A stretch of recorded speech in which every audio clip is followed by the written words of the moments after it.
Assalamualaikum warahmatullahi wabarakatuh. Sahabat-sahabat Syabah, melanjutkan diskusi kita membahas tentang berbagai permasalahan yang terkait dengan soal hukum. Maka pada hari ini kita akan melanjutkan dengan satu pembahasan tentang delik aduan atau qlah delik. Pada waktu sebelumnya kita sudah membahas tentang pengertian tentang delik biasa, yaitu suatu delik yang proses hukumnya akan berjalan secara otomatis meskipun orang yang menjadi korban atau orang yang merasa dirugikan terhadap atau atas terjadinya tindak pidana tersebut tidak melaporkan, tidak membuat laporan kepada aparat. Aparat secara otomatis jika mengetahui memang telah terjadi delik biasa seperti itu, maka akan langsung melakukan proses, ya, mulai dari penyidikan sampai kepada membawanya ke proses pengadilan dan pada akhirnya sampai kepada jatuhnya putusan hakim atas kasus tersebut. Maka dalam kesempatan kali ini akan kita bahas adalah tentang delik aduan. Istilah delik aduan atau qlah delik itu kalau kita lihat dari asal katanya adalah qlah, ya, berarti pengaduan.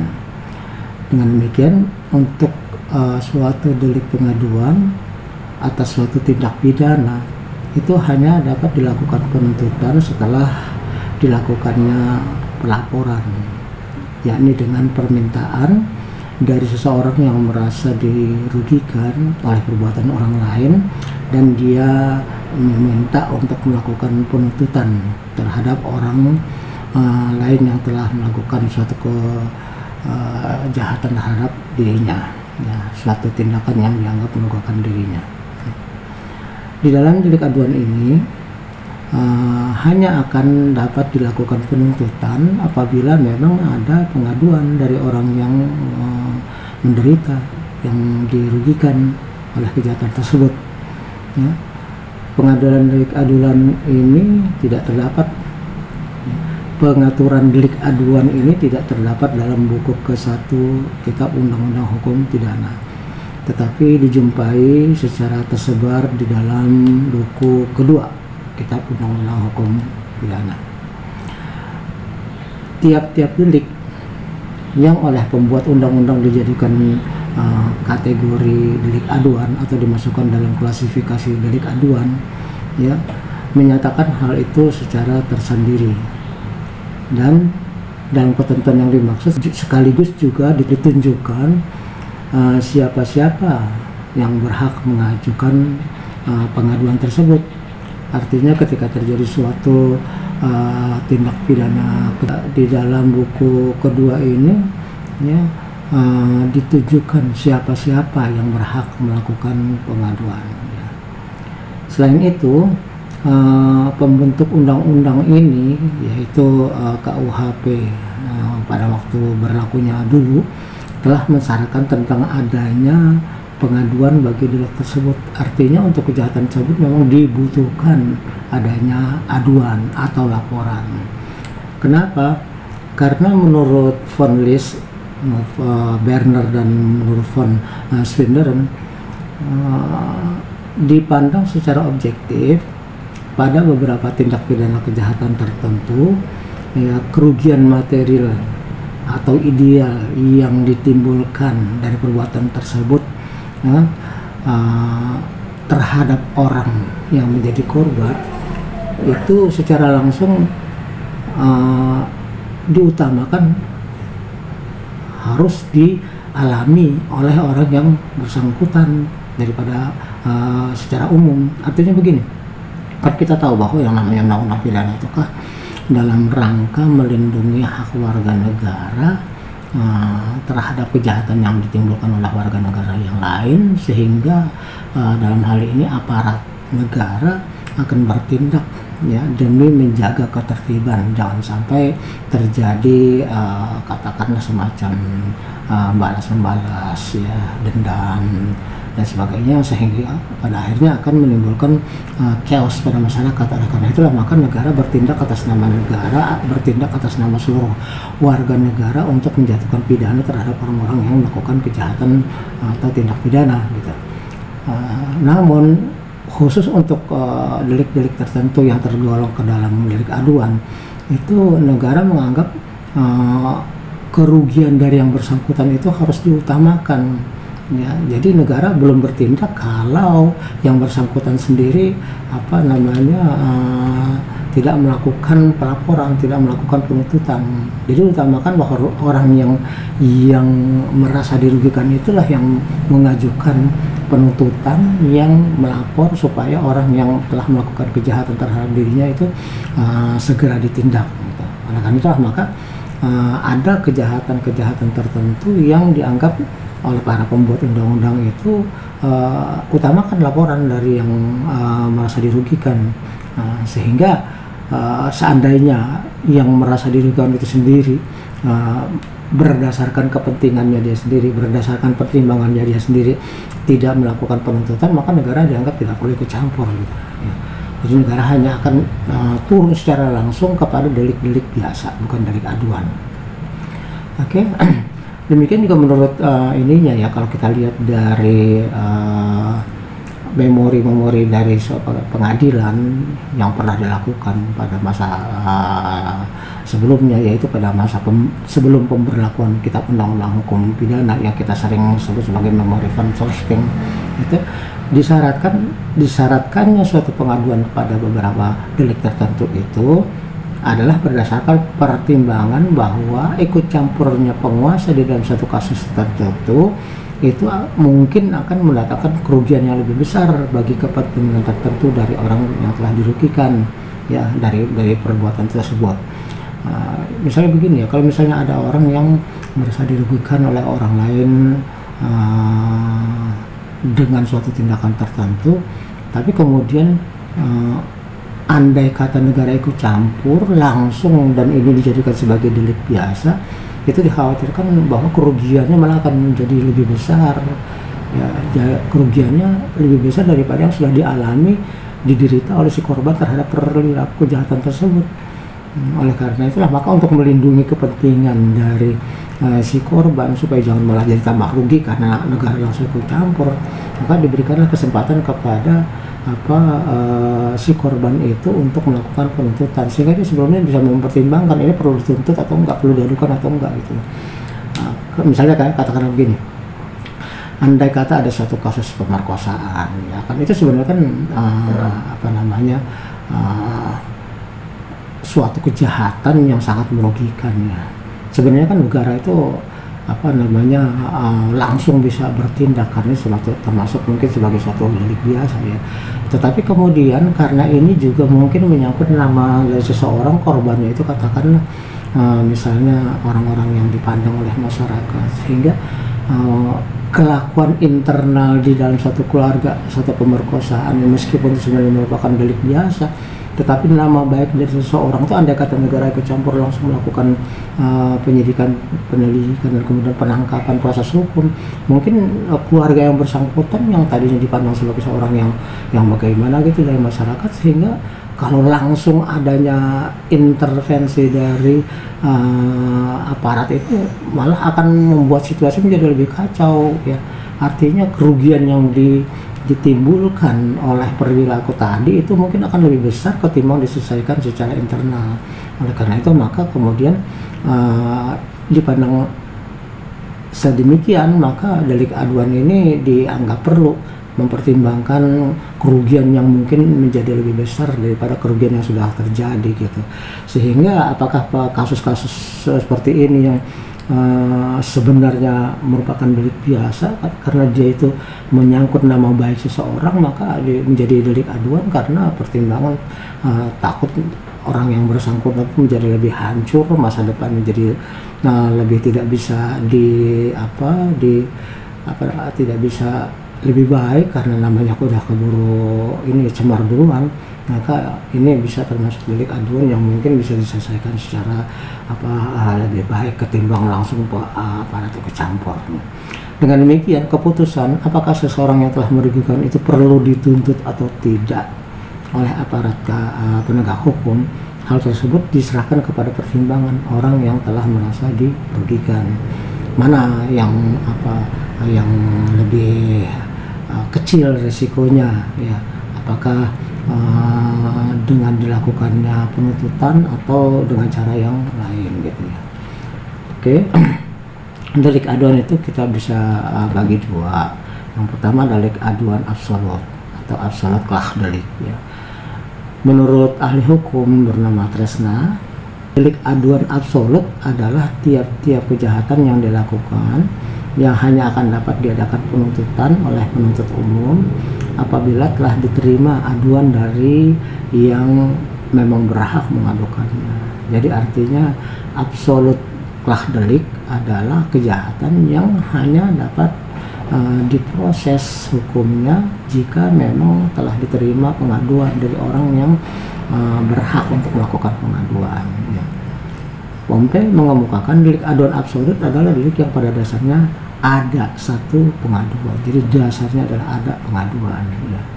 Dengan demikian maka adanya pengaduan itu adalah syarat agar pelakunya dapat dituntut ya.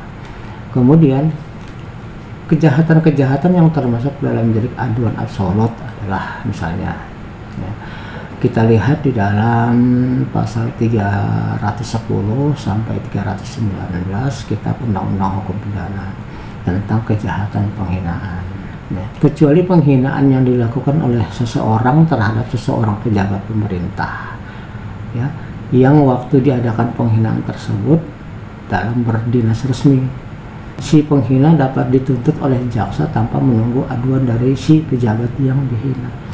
Jadi artinya kita lihat di sini adalah kejahatan penghinaan itu termasuk ya kejahatan yang sebenarnya merupakan delik aduan. Hanya kalau dia itu melakukan pengaduan maka proses hukumnya dapat dilakukan. Kejahatan penghinaan. Tetapi disebutkan dalam pasal 310 sampai 319 ini kecuali penghinaan yang dilakukan oleh seseorang terhadap seorang pejabat pemerintah. Artinya kalau seseorang melakukan penghinaan terhadap pejabat pemerintah ya, yang disebutkan dipersyaratkan dia si pejabat itu masih dalam dinas resmi ya, maka si penghina oleh jaksa tanpa pengaduan dari siapapun, tanpa pengaduan dari si pejabat yang merasa dirugikan karena dihina, itu aparat akan langsung bergerak gitu ya. Kita lihat beberapa kasus yang terakhir ini, akhir-akhir ini telah dituntut dan bahkan telah dilakukan penahanan karena melakukan kejahatan tertentu, yang melakukan suatu penghinaan, melakukan suatu ujaran kebencian yang membuat orang lain nama baiknya menjadi tercemar ya. Tetapi seharusnya kan ini berdasarkan pasal 310 dan pasal 319 KUHP ini aparat sebenarnya nggak perlu untuk diminta atau adanya laporan dari orang yang merasa dihina ya. Itu sebenarnya pejabat bisa langsung melakukan suatu proses hukum ya. Misalnya kita lihat ada beberapa kasus ya, misalnya yang dialami oleh atau Rizik Syihab misalnya, dia melakukan ujaran yang bernada provokatif dan kemudian melakukan juga suatu hinaan, misalnya dengan mengatakan presiden goblok dan sebagainya. Sebenarnya kan dia telah melakukan suatu penghinaan terhadap pejabat yang memang sedang dalam resmi menjabat kedudukannya, yaitu presiden.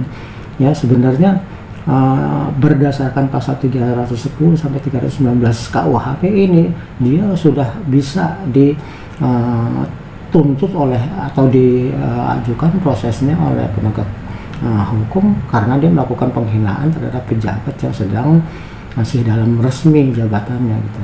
Tetapi ternyata kita lihat juga bahwa di dalam prosesnya Rizik Syihab ini menjalani proses hukum bukan karena pasal 310 sampai 319 ini, tetapi karena undang-undang lain, yaitu pasal 93 Undang-Undang Nomor 6 Tahun 2018 tentang karantina kesehatan, ya, di mana disebutkan bahwa mereka yang melakukan, menyuruh, dan turut serta melakukan perbuatan menghasut, melakukan perbuatan pidana kekarantinaan kesehatan di muka umum dengan lisan atau tulisan sebagaimana disebutkan dalam pasal 93, melakukan kekerasan terhadap penguasa umum atau tidak menuruti ketentuan undang-undang atau perintah jabatan berdasarkan undang-undang. Jadi dalam hal ini Rizik ya terkena proses hukum itu bukan karena pasal tentang delik aduan yang sebenarnya dia punya ujaran terhadap presiden atau terhadap pihak lain, sudah bisa aparat langsung melakukan proses hukum. Dan orang banyak menduga seperti itu, ya, banyak orang menduga karena Rizik adalah karena melakukan suatu ujaran-ujaran yang provokatif lalu kemudian kena pasal-pasal KUHP tentang penghinaan terhadap pejabat pemerintah. Tetapi ternyata bukan itu yang dijadikan landasan penuntutan proses hukum oleh jaksa, ya. Dia diduga tentang melanggar pasal 393 Undang-Undang Nomor 6 Tahun 2018 gitu. Jadi ya, sebenarnya kalau kita lihat di sini berarti dalam kasus Rizik ini dia bisa dituntut dari 93 Undang-Undang Nomor 6 tadi, dan juga bisa dituntut oleh pasal 310 sampai 319 KUHP dengan kasus yang berbeda, ya. Yang satu karena melakukan penghinaan dan yang satu lagi melakukan pelanggaran terhadap undang-undang karantina kesehatan gitu. Banyak orang yang menduga karena kalau dia melakukan provokasi terhadap pemerintah dan sebagainya, ya, dia melakukan penghinaan terhadap presiden, maka dia akan kena jeratan hukum itu. Tapi ternyata bukan itu yang dijadikan landasan penuntutan oleh jaksa, tapi undang-undang yang lain, ya. Kemudian kita lihat juga dalam kasus lain yang juga dialami oleh penceramah seperti Rizik, ya, yaitu yang menjerat si Bahar bin Smith, ya. Bahar bin Smith itu terjerat oleh pasal 1 dan 2 Undang-Undang Nomor 1 Tahun 1946 tentang peraturan hukum pidana junto pasal 55 KUHP dan atau pasal 15 Undang-Undang Nomor 1 Tahun 46 tentang peraturan hukum pidana junto pasal 55 KUHP dan atau pasal 28 ayat 2 junto pasal 45A Undang-Undang ITE junto pasal 55 KUHP. Jadi ini juga lain lagi, ya, dia tidak kena terhadap peraturan-peraturan yang merupakan pelanggaran terhadap undang-undang penghinaan nama baik pejabat pemerintah, bukan itu, tapi dia kenanya adalah pasal-pasal di mana dia melakukan ujaran-ujaran yang dianggap melakukan suatu kebohongan, ya, melakukan suatu kebohongan. Artinya apa yang dia sampaikan itu tidak sesuai dengan yang pendapat umum, ya, yang dianggap sebagai suatu upaya untuk merubah opini masyarakat, ya, berdasarkan pemikiran dia tanpa berdasarkan data-data valid, sehingga kemudian dia dianggap melakukan suatu kejahatan kebohongan gitu, ya. Jadi kita lihat sendiri juga bahwa banyak sekali, ya, kasus-kasus yang sebenarnya bisa dipakai untuk melakukan suatu penindakan hukum terhadap orang yang melakukan kejahatan penghinaan terhadap pejabat negara yang seperti sekarang ini kita lihat marak, ya, terjadi di mana-mana. Orang dengan mudah melakukan caci maki, melakukan penghinaan, menyebutkan kata-kata yang tidak pantas ya terhadap seorang yang masih menjabat. Tetapi andai kata pasal-pasal seperti itu yang dikenakan, pastinya akan banyak sekali orang yang menjadi korbannya. Karena kita ini di era digitalisasi dan kebebasan pers era sekarang ini kelihatannya memanfaatkan kebebasan di media sosial itu secara tidak terkendali ya. Banyak sekali kasus-kasus yang menjerat ujaran-ujaran kebencian, ujaran-ujaran penghinaan. Tetapi kemudian kita melihat juga ternyata yang dituntutkan, yang diajukan sebagai upaya menuntut dia ke proses hukum ternyata bukan itu. Ada hal lain yang mungkin dianggap oleh jaksa penuntut umum sebagai hal yang lebih esensial ketimbang melakukan penuntutan berdasarkan penjatuhan nama baik ya. Misalnya yang disebutkan kasusnya Edi Mulyadi ya. Itu sebenarnya kan merupakan delik aduan ya, yang membutuhkan pengaduan dari yang bersangkutan bahwa dia telah merasa dirugikan ya gitu. Tapi kemudian kita lihat juga bahwa dalam kasus Edi Mulyadi tentunya karena dia menyebutnya bukan pribadi tapi menyebut suatu lokasi, suatu kelompok masyarakat tertentu, maka yang melakukan penuntutan itu bukannya pribadi-pribadi karena memang dia tidak menyebutkan siapa, tetapi kemudian kelompok masyarakat yang merasa dirugikan itu melakukan penuntutan berdasarkan pertimbangan lain ya, bukan berdasarkan penghinaan dianggap sebagai tempat buang anak, tetapi dianggap sebagai upaya untuk menyebarkan kebencian terhadap masyarakat tertentu di Kalimantan dengan menyebutkan mereka adalah suatu kelompok masyarakat yang seolah-olah identik dengan jin, genderuwo, kuntilanak, monyet dan sebagainya. Jadi dianggap berdasarkan kebencian ras antar agama, suku dan antar golongan sara ya. Jadi dituntutnya berdasarkan itu. Oke, kesimpulannya berarti bahwa kelah delik atau delik atau tindak pidana tertentu yang merupakan delik aduan itu sebenarnya merupakan suatu kejahatan yang hanya bisa diproses kalau yang bersangkutan itu merasa dirugikan oleh perbuatan orang lain.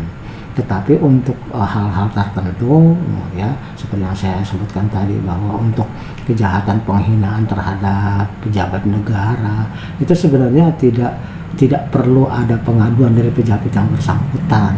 Aparat bisa melakukan langsung proses penuntutan meskipun pejabat yang bersangkutan tidak melakukan penuntutan.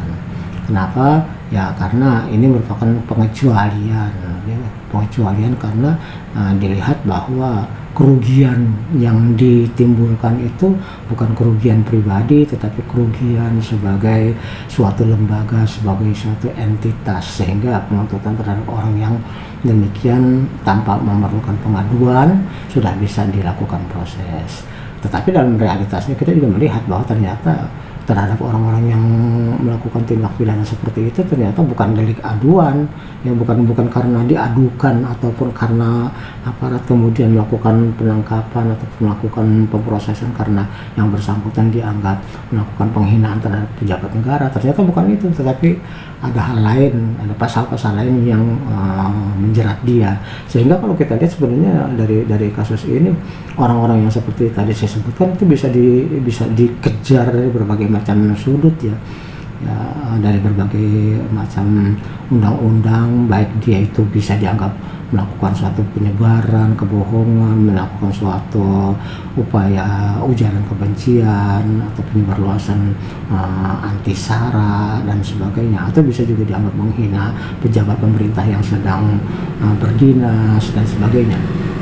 Jadi artinya pesannya adalah bahwa hendaknya kita itu lebih berhati-hati di dalam mengujar di dalam media sosial. Jangan sampai nanti kita saking emosinya ngomong macam-macam terus keluarlah ujaran-ujaran yang dianggap menghina orang lain. Ingat bahwa ternyata peraturan-peraturan pidana yang bisa dikenakan itu bisa datang dari berbagai penjuru, bisa digunakan berbagai pasal dari berbagai undang-undang, tergantung jaksa penuntut umum akan menuntutnya dari sisi apanya. Jadi dari kitanya nih yang penting nih, jangan karena kebebasan